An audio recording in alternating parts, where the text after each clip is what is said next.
Halo semuanya, balik lagi dengan saya Melia Uliandani. Kali ini saya akan membawakan judul yaitu tentang cost value profit analysis. Langsung saja, di sini ada analisis cost volume profit atau bisa disebut dengan CVP. Merupakan model yang sangat berguna untuk perencanaan dan bagaimana keputusan manajemen dalam menentukan unit yang harus dijual untuk mencapai laba yang diinginkan. Analisis CVP mendeskripsikan hubungan antara unit yang dijual, biaya, harga jual, dan profit, yang dapat menjelaskan beberapa isu penting dalam mengambil keputusan manajemen seperti dampak pengurangan biaya tetap, total terhadap profit, dan lain-lain.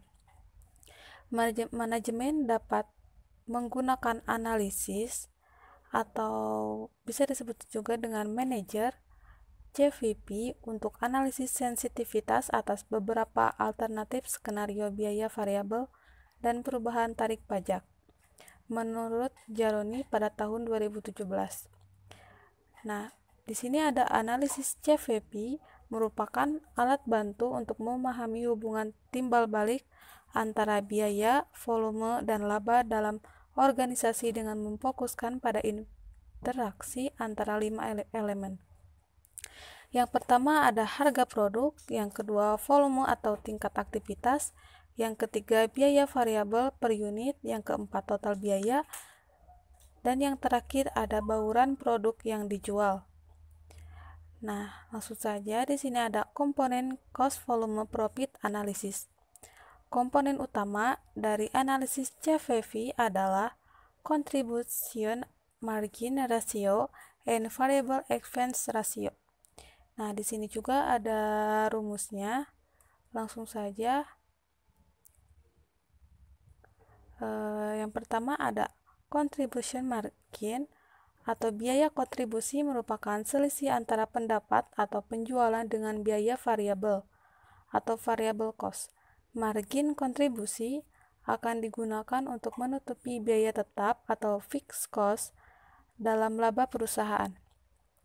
Terdapat dua hal penting dalam margin kontribusi ini, yaitu biaya-biaya yang harus dapat dipisahkan antara biaya variabel dengan biaya tetap, dan laporan yang disajikan tidak mengikuti cara penyajian menurut standar akuntansi keuangan yang berlaku. Nah, selanjutnya di sini ada analisis break-even point atau titik impas, atau bisa disingkat juga dengan BIV. Adalah analisis merupakan cara untuk mengetahui volume penjualan agar penjualan tidak mengalami kerugian dan laba sama dengan 0. Berikut manfaat analisis BIV ini, yaitu yang pertama ada mengetahui jumlah penjualan minimal yang harus dipertahankan agar perusahaan tidak mengalami kerugian. Yang kedua, mengetahui jumlah penjualan yang harus dicapai untuk memperoleh tingkat keuntungan tertentu. Yang ketiga, mengetahui seberapa jauh berkurangnya penjualan agar perusahaan tidak mengalami kerugian. Dan yang terakhir, mengetahui bagaimana efek perubahan harga jual, biaya, dan volume penjualan terhadap keuntungan. Nah, di sini ada pembahasan terakhir, yaitu margin of safety atau bisa disebut dengan MOS. Margin of safety merupakan keamanan selisih antara rencana penjualan dalam unit atau satuan uang dengan impas dalam unit atau satuan uang.